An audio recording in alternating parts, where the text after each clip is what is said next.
Okay, so as we discussed that RBC contains hemoglobin, normal RBCs contain hemoglobin, and that when RBCs are broken down, hemoglobin is divided into globin and heme. Globin is reabsorbed back, and heme is broken into iron and protoporphyrin. That protoporphyrin is converted into bilirubin, and that bilirubin is unconjugated bilirubin. When that unconjugated bilirubin goes into the liver, UDP glucuronidase enzyme acts on that bilirubin and convert into conjugated bilirubin, and that conjugated bilirubin is water soluble.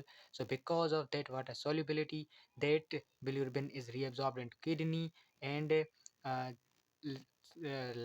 small intestine. From that small intestine, it is excreted through large intestine into feces that is known as stercobilinogen, and from kidney urobilinogen is excreted. So in this way bilirubin is excreted out of body. But when there is impairment in excretion, body develops a condition that is known as jaundice. Now there are different types of jaundice, and we will discuss the first of all hemolytic jaundice. Hemolytic, as the word indicates, means RBCs are broken down, and that breaking down of RBCs creates bilirubin, and that bilirubin is accumulated in the body and develops a condition that is known as hemolytic jaundice. It is increased production of unconjugated bilirubin, and it is caused by extravascular hemolytic anemias. Now, extravascular hemolytic anemias creates increased breaking down of RBCs and accumulation of bilirubin, and development of condition and hemolytic jaundice. Now, extravascular hemolysis include hereditary spherocytosis, in which RBCs become spherical and fragile membrane, causing loss of rupture of membrane of the RBCs and release of porphyrin into the blood, and bilirubin occurs. Or sickle cell anemia.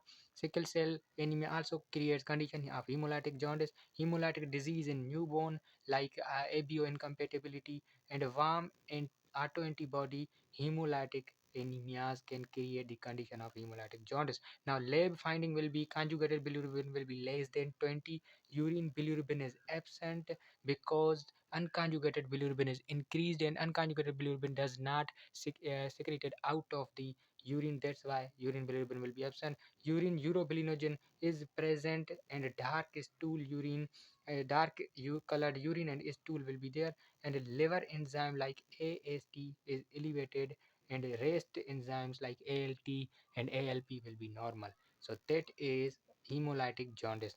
Now another type of jaundice is congenital non-hemolytic jaundice, means it is present from genetically or by birth. It is due to decreased uptake of conjugated UBC, unconjugated bilirubin. Decreased uptake of unconjugated bilirubin is decreased, so congenital non-hemolytic jaundice occurs. Now, lab finding will be conjugated bilirubin will be less than, urine bilirubin is absent, urine urobilinogen is normal, and liver enzymes will be normal. So this is congenital non-hemolytic jaundice. Another type is Crigler-Najjar syndrome. Uh, 1.